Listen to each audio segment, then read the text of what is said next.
Hi guys. So today we're going to be starting Act 4 of Julius Caesar, the tragedy of Julius Caesar. And where we left off last time is Caesar was murdered or assassinated in Act 3, at the beginning of Act 3. And Antony manages to convince the conspiracy, who say that they did what they did for the good of Rome, to let him speak at Caesar's funeral. And Brutus is at first reluctant, but ultimately gives in. He says, sure. He says, I'm going to talk first. You get to talk second. And he's like, fine, that's fine. So Brutus explains things. He manages to sway the people to his side.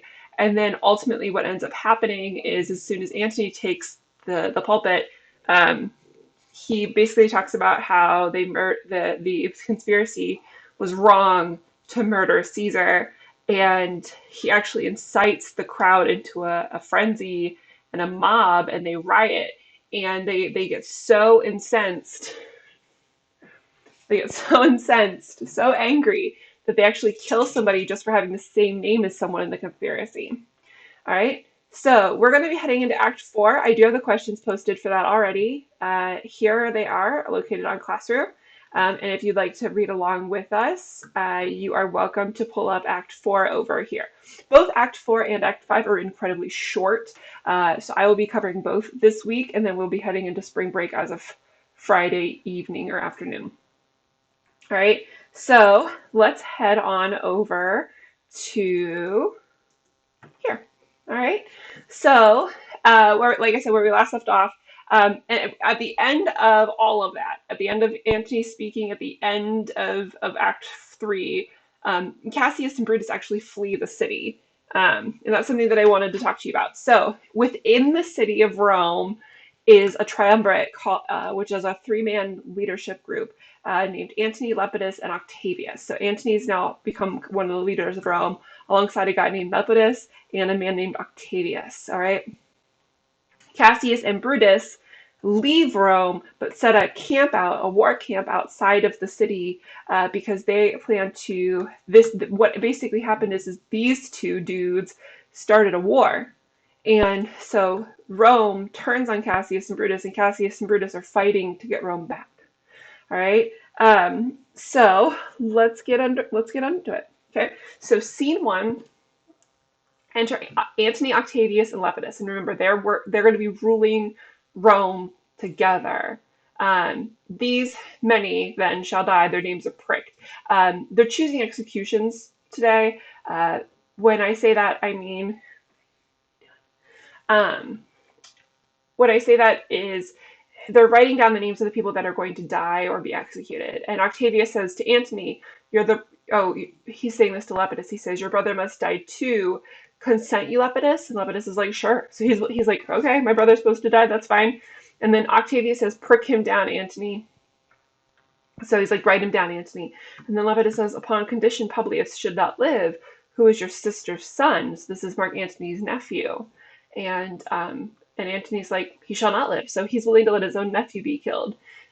Look with a spot I damn him. But Lepidus, go to you Caesar's house, fetch with the will hither, and we shall determine how to cut off some charge and legacies. All right. So he's like, we need to figure out what we're going to be doing. Um, how to cut off some charge in legacies. And Lepidus says, what shall I find you here? And Octavius says, "Oh, or here, or at the Capitol." And Lepidus exits.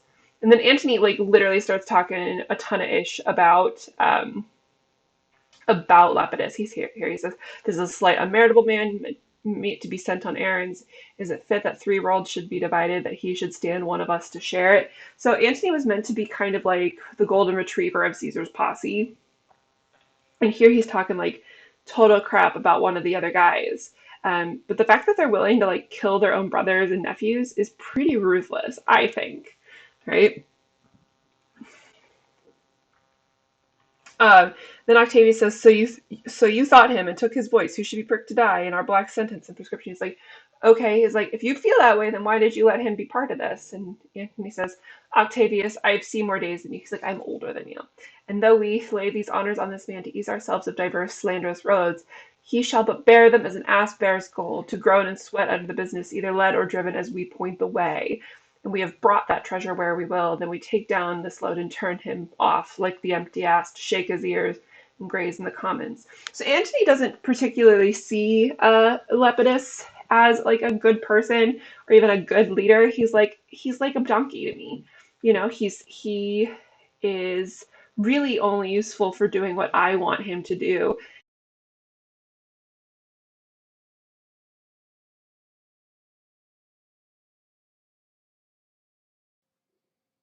Okay. Sorry, something went wrong. And he says, and then Octavius responds, "You may do your will, but he is a tried and valiant soldier." So Octavius stands up for Lepidus here. He's like, "Yeah, I mean, you can say that, I guess, but ultimately, like, he seems like a pretty good guy."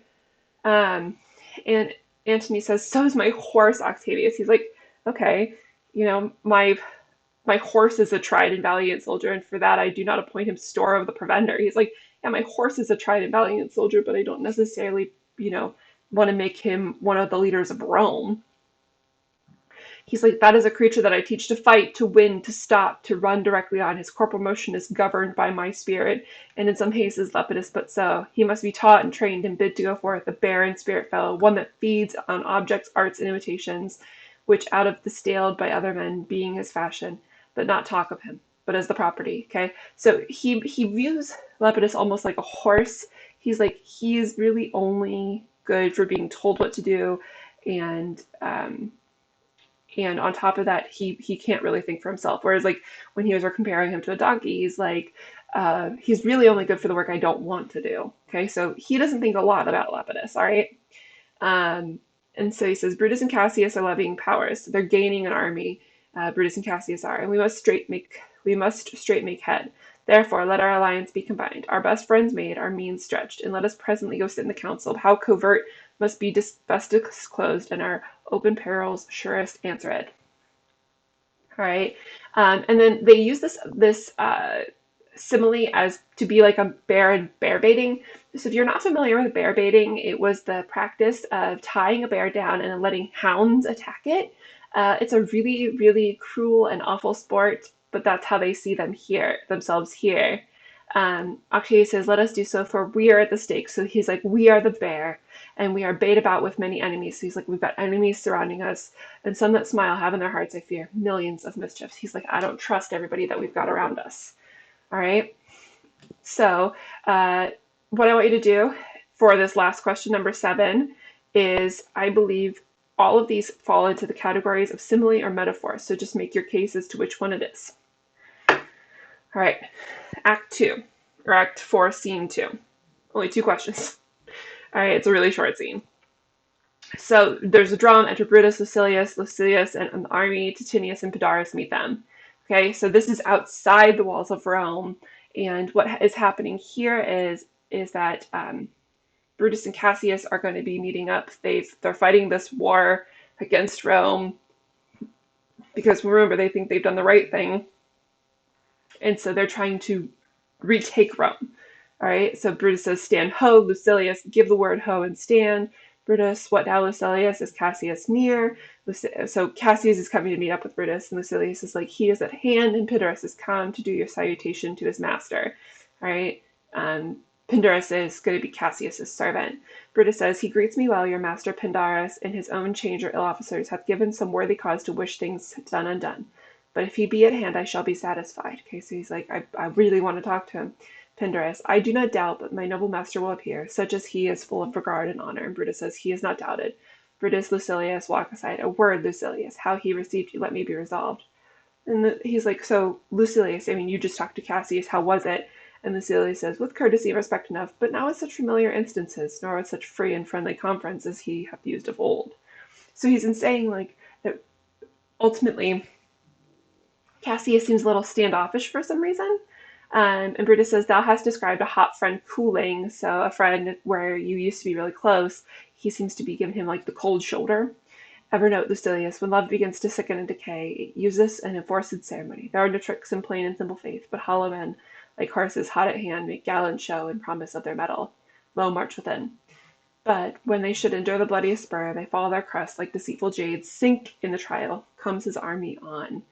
All right, so he's worried about his friendship with Cassius. He notices something is amiss, and Lucilius says, They mean this night in Sardis to be quartered. The great part, the horse in general, are come with Cassius. So um, Brutus is outside of Rome, and Cassius was in Sardis.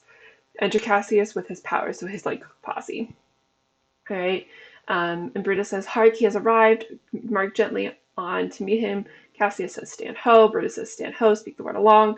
First soldier stand. Second soldier stand. Third soldier stand. Most noble brother, you have done me wrong. So Cassius is like mad at Brutus. He's like, You've done me wrong.